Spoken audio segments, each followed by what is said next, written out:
Stasera volevo parlarvi del Marsili, il famoso vulcano sottomarino.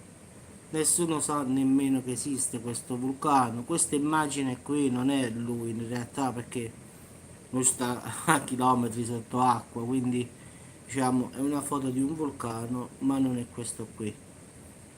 Il Marsili, diciamo, ha una potenza come il Vesuvio, come i Campi Flegrei, quindi diciamo che è una potenza unica, come ho scritto io nel video. Quindi questo, se parte, diciamo che fa via Campania, Calabria e Sicilia tranquillamente, spazza via tutto. Pensa che in 30 minuti sarebbe ovunque, sulle coste della Campania, sulle coste della Calabria, e farebbe una strage, ragazzi. La lungomare della Calabria, di Salerno, della Sicilia sarebbero spazzati via. Cioè, questo, se accadrebbe un'eruzione sottomarina, in effetti. Quindi questo è un mostro che sta nascosto, che nessuno vede. Quindi diciamo che è un vulcano attivo, non è che è un vulcano di quelli spenti, partiamo da questo.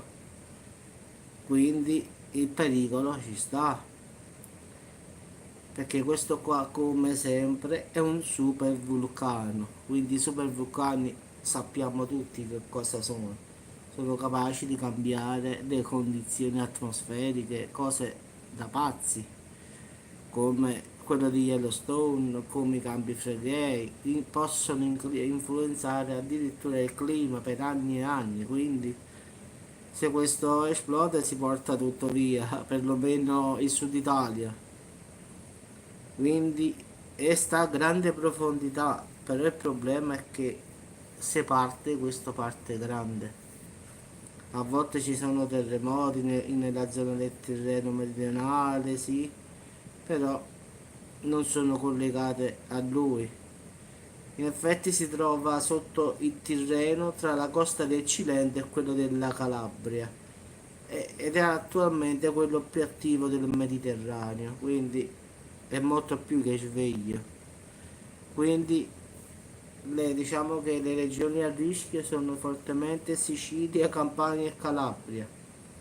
In effetti il pericolo è lo tsunami che arriva.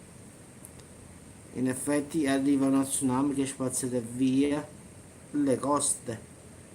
Quindi secondo me neanche io, che sto un paesino un po' più su di Mediano, starò bene forse. Ma tutta la costa verrà portata via, tutta. Quindi molte persone si preoccupano a volte dell'Etna, del Vesuvio, dei Campi Flegrei, e fanno bene in effetti. Però ci sta ancora un altro che è meno conosciuto, che nessuno forse sa che esiste. Oppure qualcuno del sud lo sa, ma forse qualcuno dice: che cos'è sto Marsili? Qualcosa che si mangia? Invece no, è un vulcano sottomarino, un super vulcano sottomarino che sta, diciamo, sott'acqua, e potrebbe risvegliarsi quando vuole. E in 30 minuti lo tsunami raggiungerebbe queste tre, diciamo, regioni: Campania, Calabria e Sicilia. In mezz'ora devasterebbe quasi tutte le coste, queste qui. Quindi lasciami un tuo commento sotto al video se conosci questo super vulcano, se non lo conosci, se sai che cos'è. Lasciami un tuo commento sotto al video, così uno fa un confronto di idee. Sì, lo so, non lo conosco, non l'ho mai sentito, secondo me non farà nulla, quello che vuoi. L'importante, come sempre dico, confrontarsi di quello che uno pensa. Tu pensi una cosa, io ne dico un'altra, e si fa un discorso. Ciao a tutti ragazzi.